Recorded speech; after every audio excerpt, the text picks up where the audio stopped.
उत्तर बिहारी के अघोषित राजधानी है उत्तर बिहार का मुजफ्फरपुर, और इसमें बहुत चर्चा हो रहा है। आप लोग युवा भी हैं और सामाजिक कार्यकर्ता के रूप में जाने जाते भी हैं, और देख रहे हैं कि मोटा अनाज से घरेलू जो होता है उससे आप मतलब कि तरह तरह के लड्डू, मकई का आटा और मरुआ सबका मतलब उससे प्रोडक्ट बना रहे हैं। किस पूरा विस्तार उससे बताएं, क्या क्या आइटम आप लेके आए हैं खासकर उत्तर बिहार में, वो बताएं। सबसे पहले मैं अपना परिचय देता हूँ। मेरा नाम कुशल है, मुजफ्फरपुर बुचाहा से जाने जाते हैं। मिली मिलेट्स हमारी कंपनी का एक छोटा सा विंग है जिसमें हम मोटे अनाज से संबंधित बाई प्रोडक्ट्स पे हम काम करते हैं, जैसे मलुआ, बाजरा, ज्वार, इन सब के हम लड्डू बनाते हैं जो कि ग्लूटेन फ्री होते हैं। इसमें गुड़ का उपयोग हम लोग करते हैं, जैसे जिनको डायबिटीज़ है, जो शुगर उनको चीनी नहीं खाना है तो गुड़ का उपयोग वो कर सकते हैं, लेकिन कम मात्रा में। उनके लिए हम ये प्रोडक्ट्स लाए। साथ में उनके आटा हो गए, साथ में नमकीन है, मफिन्स हो गए जो कि कप के खाना जाता है। ये स्वाद से जो है सो भरपूर है, बहुत स्वादिष्ट लगते हैं खाने में। आज से अगर देखा जाए तो बहुत लोग मोटे अनाज के बारे में अभी जो है सो सुन रहे हैं। मिलेट्स ईयर मनाया गया था 2023 में। अब इसके बारे में तो ये हमारे पास प्रोडक्ट जो है ये लड्डू है, यानी मोटे अनाज। जैसे पहले हम जैसे रोटी खाते थे, तो अभी रोटी मरुआ का रोटी या बाजरा का रोटी बनाने में महिलाओं को थोड़ा सा दिक्कत होगी, लेकिन हमें गेहूं और चावल के साथ साथ हमें मोटे अनाज को भी अपने आहार में जोड़ने की ज़रूरत है। तो बाई प्रोडक्ट में वो किया है। ये लड्डू है, ये खाना बहुत ही आसान है। अगर आप पर डे 1 या 2 सेवन करते हैं तो आपके शरीर को जो न्यूट्रिएंट्स की ज़रूरत है, कैल्शियम, पोटेशियम, बहुत सारे अमीनो एसिड्स सब जो हैं वो आपको ये पूरे हो जाएंगे। इसके अलावा जैसे ये मीठा है, फिर इसी तरह हम नमकीन बनाते हैं इसका, उसके बाद हम केक बनाते हैं। बिस्किट की तरफ भी हम मूव कर रहे हैं। थोड़ा सा लोगों में धीरे धीरे अवेयरनेस हो रहा है, लोग धीरे धीरे डिमांड कर रहे हैं। लगभग हम 2.5 साल पहले इसको शुरू किए थे।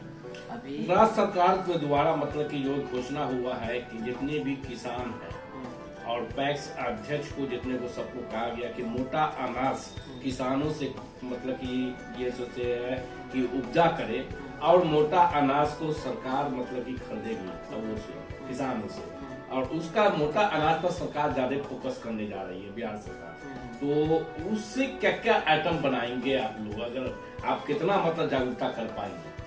अब इसमें हम आग्रह करना चाहेंगे कि किसी भी प्रोडक्ट का प्रोडक्शन तभी संभव है जब उसके कंज्यूमर उसकी डिमांड करते हैं। दुनिया के कोई भी मार्केट को हम ले, किसी भी प्रोडक्ट का ले लें, तो उसका सारा चीज़ डिपेंड करता है सप्लाई पे। अगर सप्लाई इसका रेगुलर रहे, लोग इसकी चाहत करें और इसे अपने आहार में लाएं, तो ये सरकार का जो एक पहल है ये बहुत अच्छा है, ये बहुत आगे तक जा सकता है। अब रहा कि आप डायरेक्ट मरुआ का रोटी और बाजरा का रोटी गेहूं की रोटी की तरह तो नहीं खा सकते, क्योंकि वो हमारे एक व्यवहारिक जिंदगी का जो है हैबिटेट में से थोड़ा सा अलग हो गया है। तो ऐसा किया जा सकता है, सबसे पहले जो डेली के लिए हम तो मल्टीग्रेन आटा पे हम मूव कर सकते हैं। यानी गेहूं में हम अगर 20% सभी प्रकार के मोटे अनाजों का, जो कि 12 है अप्रॉक्सीमेट, उसमें से अगर हम 3-4 भी इंक्लूड कर दे रहे हैं, तो एक तो हो गया तो डेली वेज में हमारा यूज हुआ। तो टोटल गेहूं के कंजम्पशन का उसमें 20% अगर मिलेट अगर मिक्स कर रहे हैं, तो अप्रॉक्सीमेट आप समझिए कि किसान जितना भी उगा रहे हैं वो कम पड़ जाएगा। उसके बाद लड्डू है, नमकीन है, इन सारे बाई प्रोडक्ट में अगर हम जाते हैं तो बच्चे जो आजकल लंच में ले जा सकते हैं, बिस्किट खाना पसंद करते हैं, मेहमान आए तो स्नैक्स के तरह यूज किया जा सकता है। तो अगर इन बाई प्रोडक्ट में हम जाते हैं और मल्टीग्रेन आटा में जाते हैं तो इसका डिमांड जो है ऑटोमेटिक बढ़ना है। और फिर आप पैक्स वाला एक तरफ चर्चा हो रहा है आप लोगों का, दोनों दोस्त मतलब मिल के मतलब कि जो है किसानों को जागरूकता कर रहे हैं और छत पर शहर में सभी के छत पर मतलब कि किस तरह खेती और मतलब सब्जी उगाने का मतलब कि बता रहे हैं वो बताएं। अभी अप्रॉक्सीमेट हम 120 एकड़ में खेती कर रहे हैं। हमने 5 साल पहले शुरू किया था। तो हम शहर के लोगों को जो खेती कभी किया करते थे उनके पूर्वज और मेटरलिस्टिक लाइफ स्टाइल में आके उन्होंने लगाव तो रखते हैं खेती से, किंतु अपनी ज़िंदगी को संवारने के चक्कर में वो उतना समय नहीं दे पा रहे हैं। तो वेल बीइंग और एक ज़िंदगी खुशनुमा ज़िंदगी जीने के लिए हम जैसे सुपर फूड के तरह मिलेट्स का यूज़ कर रहे हैं, उसी तरह उनके छत पे अगर खेत है तो थोड़ा सा जगह बचा हुआ है या घर बनाने के बाद बैक यार्ड या फ्रंट यार्ड में जगह बचा हुआ है तो उसको एक तो सुंदर बनाने का हम काम कर रहे हैं, प्लस वेल बीइंग के लिए कि उनको एक एक्टिविटी के लिए थोड़ा सा चाहिए कि कुछ हम वर्क भी कर लें और कुछ ऑर्गेनिक टाइप का हमारा वेजिटेबल्स निकल जाए, कुछ फ्लावर्स निकल जाए। तो ये सारा चीज़ हम लोग सेटअप करके देते हैं। हमने इसे जो है 2022 में एक्सपेरिमेंटल तौर पे शुरू किया था 10 छत से। अभी हम 50 छत पे कर रहे हैं और हम इस साल हम पूरे कंफर्म हो गए हैं कि आपके छत को कोई नुकसान नहीं होने जा रहा है, क्योंकि हम दोनों इंजीनियर हैं तो हम सारा चीज़ को है साइंटिफिक तरीके से करना चाहते हैं।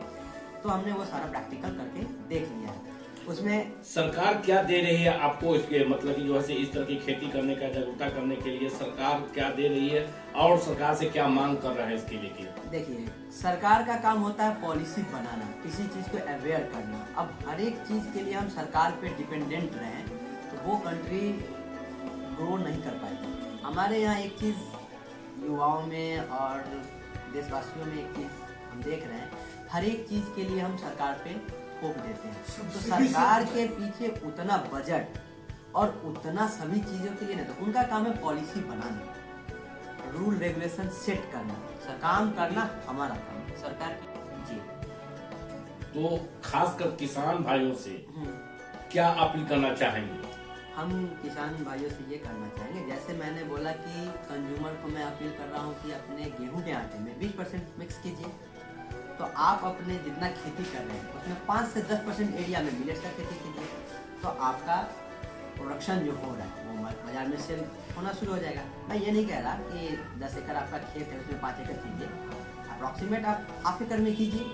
तो क्या होगा कि जो गेहूँ और धान का जो प्राइस फ्लैक्चुएट जो कर रहा है वो भी आपका एक मेंटेनेंस में रहेगा कि हाँ MSP पे होगा, क्योंकि ओवरऑल जैसे मैंने थोड़ा देर पहले ही बोला है कि पूरे दुनिया का जो रेट जो है वो डिमांड एंड सप्लाई के अकॉर्डिंग फ्लक्चुएट करता है। केंद्र सरकार के द्वारा घोषणा हो चुका है और राज्य सरकार का भी इसमें योगदान है कि मोटा अनाज पर मतलब की प्राथमिकता दिया जाएगा किसान भाइयों को, और जितने भी राशन जो भी जन वितरण प्रणाली वाले हैं सबको मोटा अनाज वहाँ से खरीदेंगे। मतलब कि मोटा अनाज मतलब कि जन वितरण प्रणाली को मिलेगा, जिसको चॉइस होगा वो ले सकते हैं। तो इस तरह की सरकार का, केंद्र सरकार और राज्य सरकार का ये पहल है, इस पर कितना आप ये कर रहे हैं? देखिए, गवर्नमेंट पॉलिसियाँ अच्छी बनाती है, लेकिन उसको सही ढंग से इम्प्लीमेंट करने के लिए सरकार और उस देश के नागरिक का दोनों के सहयोग की जरूरत है। सिर्फ सरकार पॉलिसी बना दे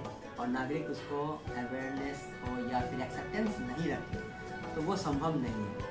तो यहाँ पे 3 लोग हैं, एक तो किसान है, दूसरा कंज्यूमर जो इसको खाएंगे, और तीसरा गवर्नमेंट की अपनी पॉलिसी है।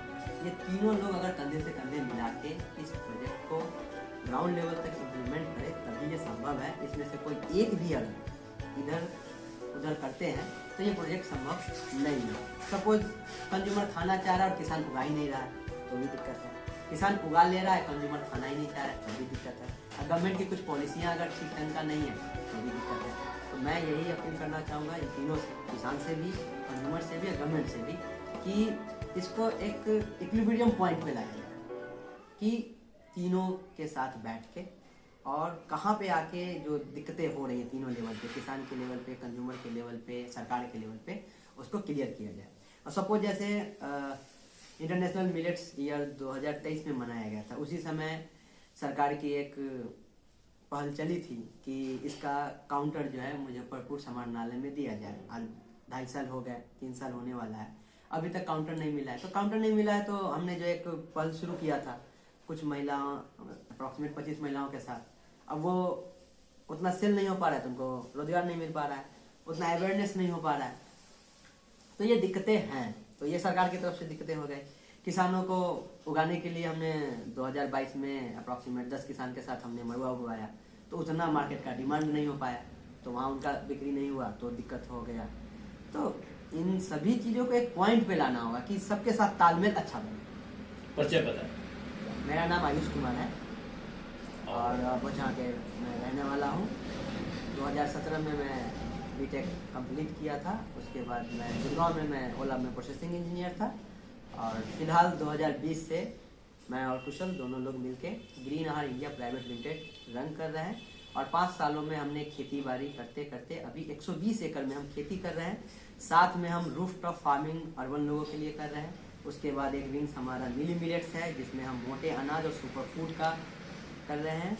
इसके अलावा जो है हमारा कृषि पहल है, हम किसानों को अवेयर करवाते हैं, जिसमें कि good agriculture practices, integrated farming system, integrated nutrient management, integrated pest management, ताकि आपके प्रोडक्ट का, सब्जी उगा रहे हैं, अनाज उगा रहे हैं, तो उसका क्वालिटी वाला हो और उसको एक्सपोर्ट करने के लिए जो पैरामीटर है उन सारे चीज़ों पर हम अवेयर कर रहे हैं। आपका परिचय। मेरा नाम कुशल है, मैं बोचांस का रहने वाला हूँ और ग्रीन आहार इंडिया प्राइवेट लिमिटेड में, जैसे इन्होंने बताया, डायरेक्टर हैं इसके। ये दुकान सेंटर कहाँ पर खुली हुई है? ये मझौलिया रोड में है खुला हुआ, नियर मंगलम विवाह भवन के पास है। राजू डेयरी कम्प्लेक्स है इसका लोकेशन। और रूफटॉप फार्मिंग का भी जो हमारा ऑफिस है वो यहीं पर है, तो आप यहाँ आके संपर्क कर सकते हैं हमसे। मोबाइल के नंबर बताया जाए। 6203271081। संपर्क। जी, इस पर संपर्क किया जा सकता है।